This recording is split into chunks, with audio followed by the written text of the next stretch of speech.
पति ब्रह्मचारी।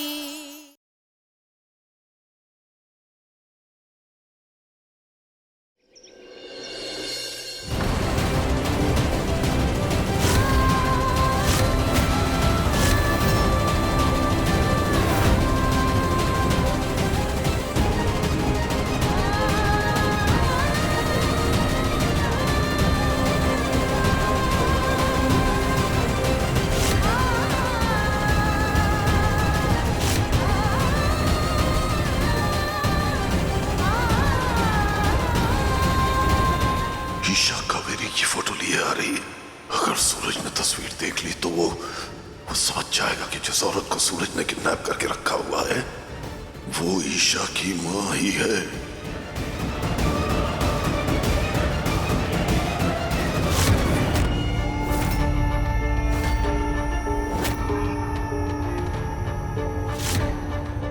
ईशा मेरी गुड़िया, मैं अपनी कावेरी को, तेरी मां को भूला नहीं हूं। नहीं, मेरे मन में उसके लिए प्रेम कम हुआ है। मैं उसकी जगह किसी को भी नहीं दे सकता, किसी को भी नहीं। उसकी इन निशानियों के सहारे ही तो अब तक जीता आया हूं बेटा। कम से कम इन्हें तो मुझसे अलग मत कर, इन्हें मुझसे अलग मत कर बेटा। दे दे मुझे। पापा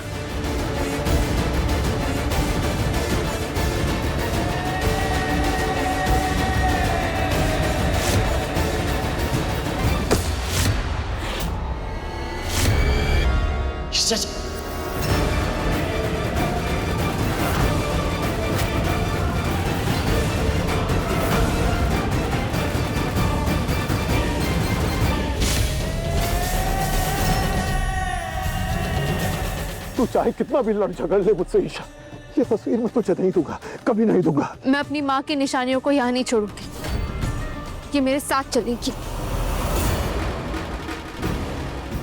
लाइए पापा। छोड़ पापा। अब सरजू रोक ले इसको। इसकी ये जिद मैं पूरी नहीं कर पाऊंगा बेटा, रोक ले इसे। ईशा जी रोक इसको सरजू। पापा छोड़िए। छोड़ ईशा। पापा छोड़ दे गुड़िया। ईशा जी क्या कर रहे हैं आप? हाँ, मान जाइए ना, एक बार शांति से भाऊजी की बात तो सुनिए और उन्हें समझने की कोशिश तो कीजिए। एक मौका दे दीजिए ना उन्हें, मेरे लिए ईशा जी प्लीज।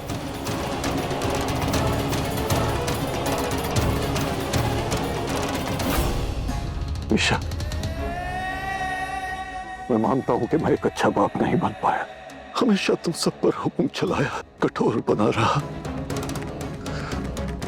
खासकर तेरे साथ। शायद इसलिए कि तेरी मां नहीं थी मेरे गुस्से को संभालने के लिए बेटा। इसके बगैर बहुत अकेला हो गया था।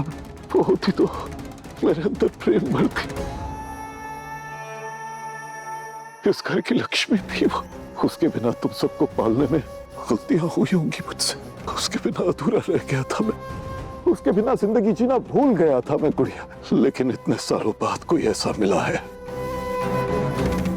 जो बिल्कुल कावेरी की परछाई हो। तुम लोग तो सब अपने जीवन में व्यस्त हो गए, मैं तो फिर अकेला पड़ गया ना। अगर फिर भी तुम लोगों को ये लगता है कि मुझे इस शादी, इस खुशी का हक नहीं है तो ठीक है। नहीं बाबा, आपको पूरा हक है इस शादी का। हाँ बाबा, मैं आपके साथ हूँ इस फैसले में।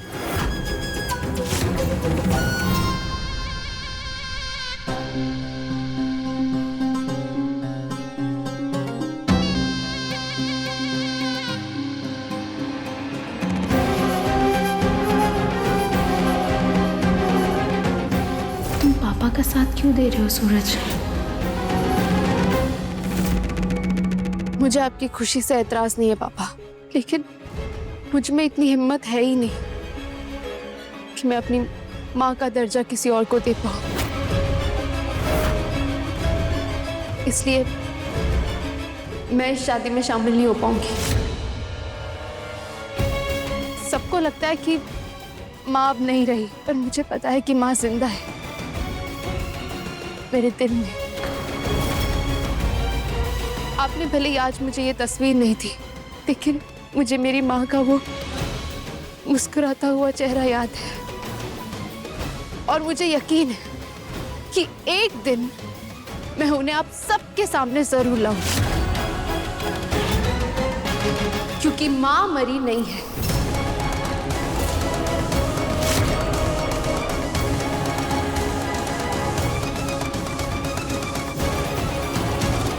गुड़िया, गुड़िया,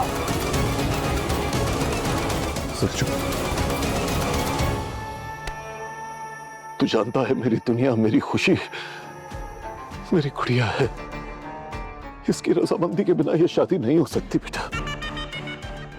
तू मुझसे वादा कर, तू ईशा को लेकर उस शादी में जरूर आएगा।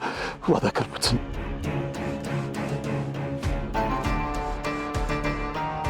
वादा करता हूँ बाबूजी।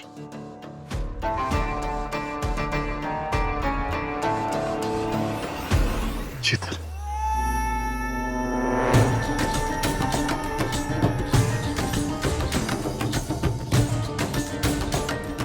मुझे कुछ देर के लिए अपनी मां की तस्वीर के साथ अकेला छोड़ दो। मैं कुछ पल अपनी कावेरी के साथ बिताना चाहता हूं, अकेले।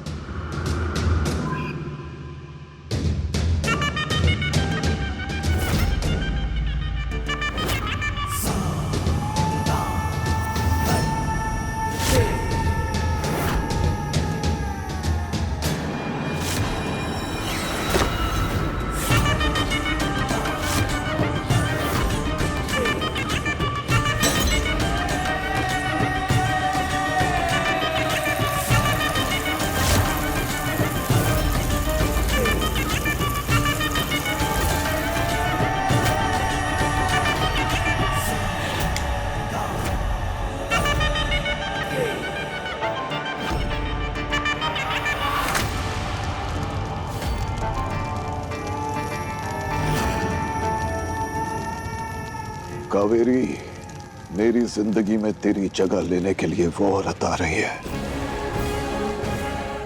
जो मेरे हुक्म का इक्का है, जो मेरी ईशा को वापस मेरे पास लेकर आएगी और जो मेरी हार को जीत में बदल देगी।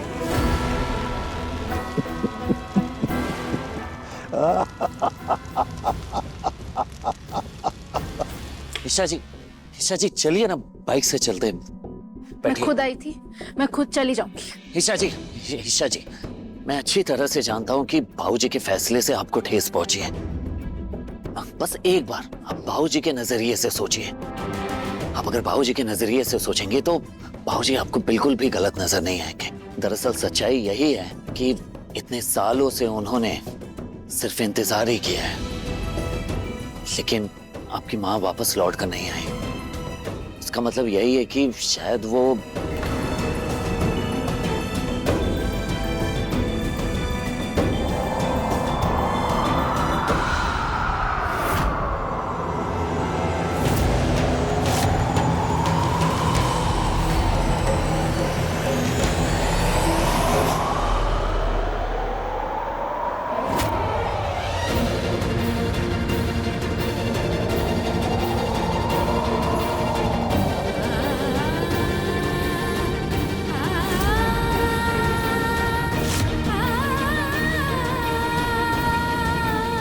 देखा सूरज, मां ने हमें आशीर्वाद देकर ये सबूत दिया है कि वो जिंदा है।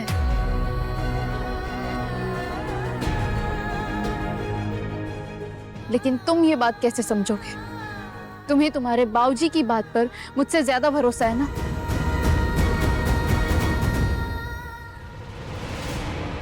ऐसे अचानक से शादी का फैसला आपको कुछ अजीब नहीं लग रहा है? सुना ना तुमने कि पापा ने क्या कहा? पापा अकेले पड़ गए और इतने सालों बाद उन्हें कोई मिला है जिसे वो अपनाने के लिए तैयार है। खुशबू, हमें भी उनकी खुशियों में शामिल होना चाहिए। खुशबू सुनो, यही एक मौका है उनका दिल जीतने का। अगर हम खुशी खुशी उनकी खुशियों में शामिल हो जाएंगे ना, तो हमें ये मोनिका पूरन जैसे लोगों से डील करने की जरूरत नहीं है। और पापा हमारे बच्चे को भी अपना लेंगे।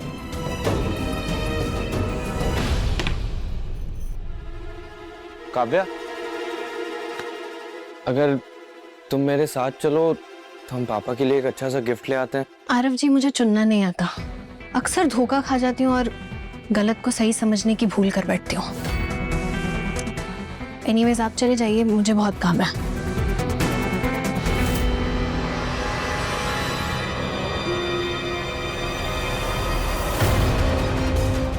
प्लीज ये ड्रामा मत कीजिए आरफ।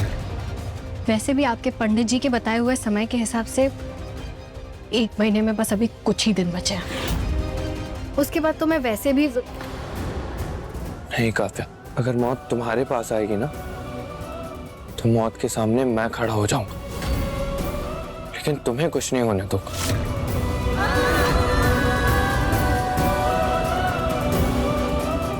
काव्या,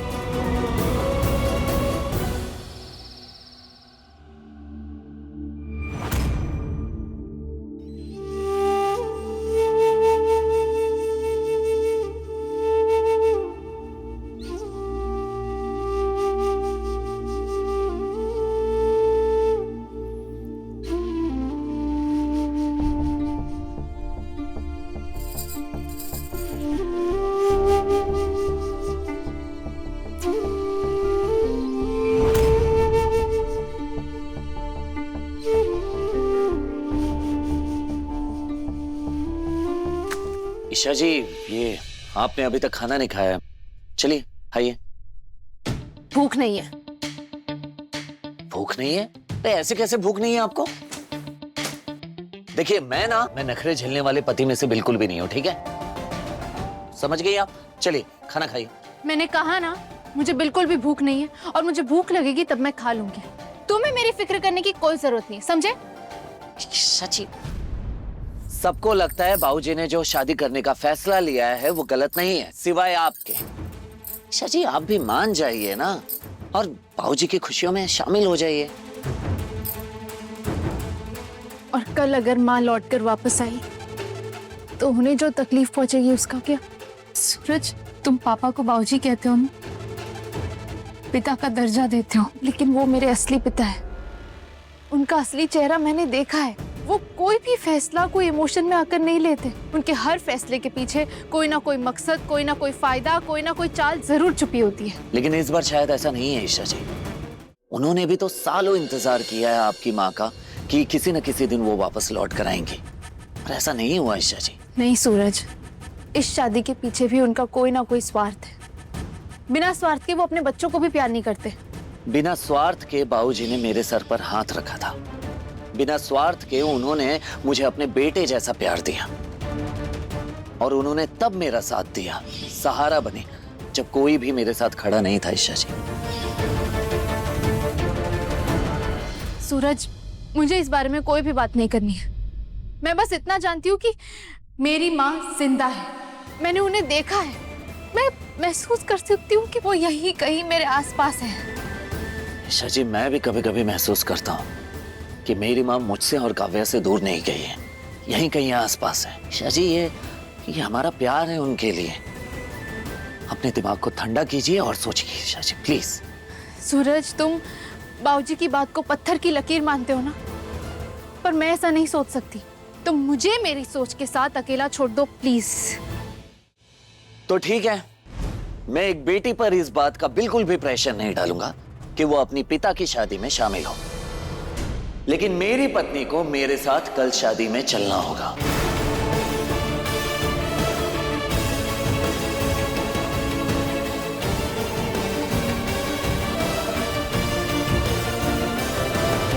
सूरज, अब जब भी तुम्हें गुस्सा आएगा या किसी पे हाथ उठाओगे तो तुम्हें ये पायल की आवाज सुनाई देगी।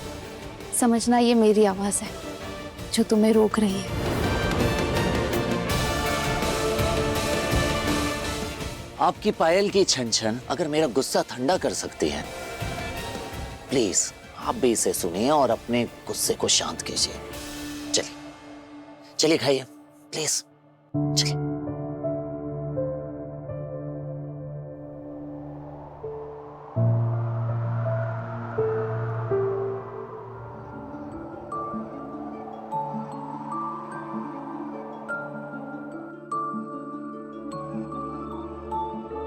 तू ना जरा सा भी मेरी तरह, ना कहीं से मैं तेरी तरह, मिलके भी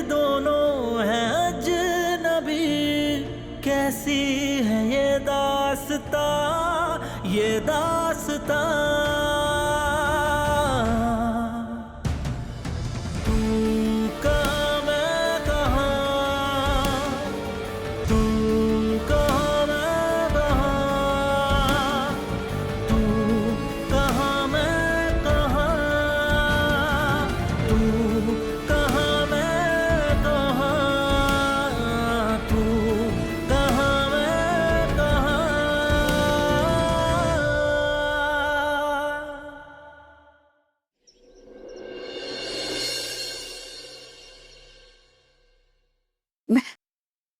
रेशमा कहाँ चली गई?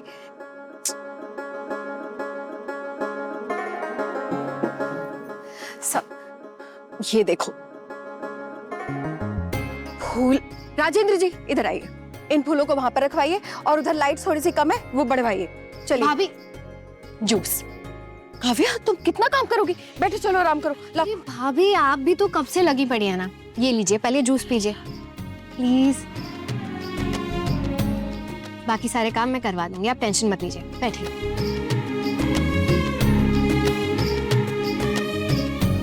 अरे सरोज आइए। नमस्ते।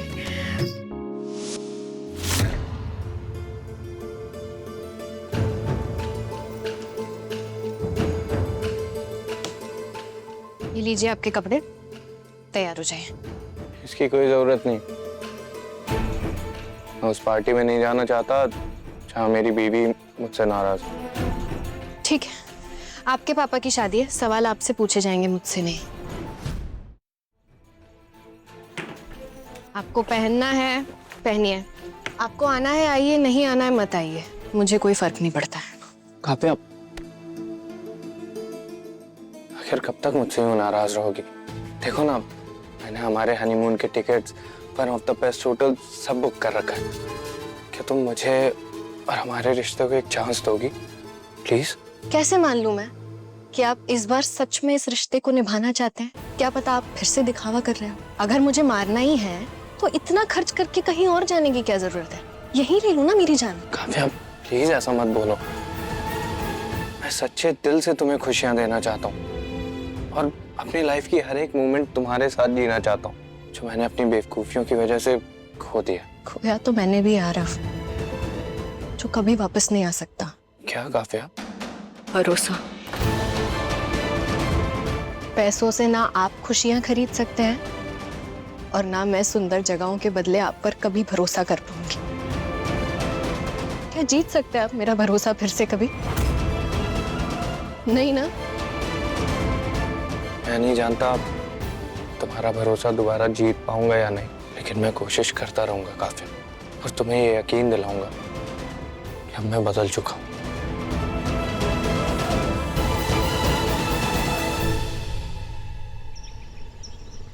मम्मी जी ये वाली साड़ी कैसी लग रही है? देखिए ना, मैं सोच रही हूँ कि गुलाब सिंह जी के संगीत में यही पहन के जाऊंगी मैं।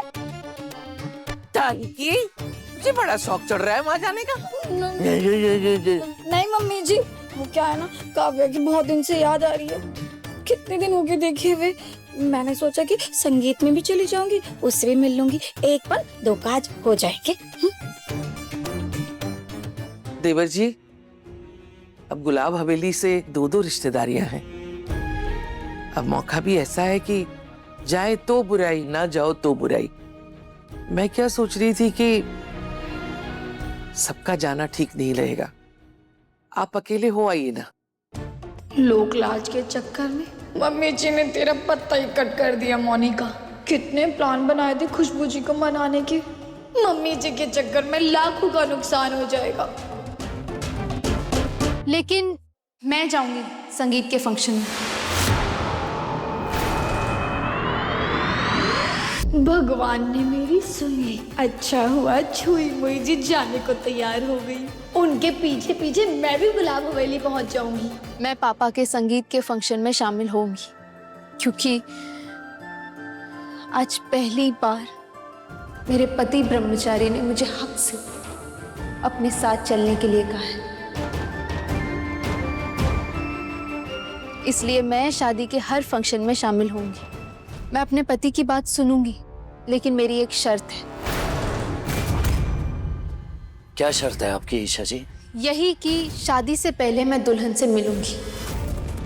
अगर वो अपनी मर्जी से, अपनी रजामंदी से शादी कर रही होगी तो मुझे कोई दिक्कत नहीं है, लेकिन वो जबरदस्ती किसी के दबाव में आकर शादी कर रही होगी तो मैं शादी को रोकूंगी। और फिर चाहे मुझे पापा का सामना करना पड़े या तुम्हारा, मैं किसी की नहीं सुनूंगी सूरज।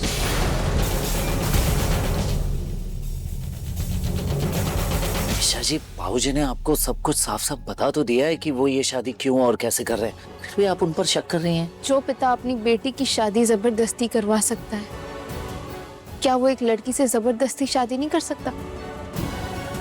और ईशा जी, एक मिनट। बहू का कहना गलत नहीं है, और वैसे भी वो गुलाब सिंह को हम सबसे बेहतर जानती है। तो बोलो सूरज, अगर ये शादी जबरदस्ती हो रही होगी तो तुम मुझे रोकने के लिए मेरे सामने तो नहीं खड़े हो जाओगे?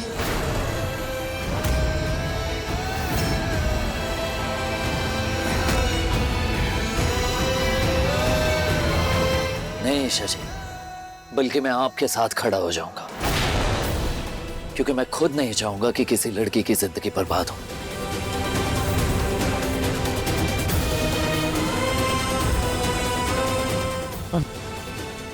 मुझे ऐसा लग रहा है कि बाबूजी ऐसा बिल्कुल भी नहीं करेंगे, क्योंकि ये उनकी भी जिंदगी का बहुत बड़ा फैसला है ईशा जी।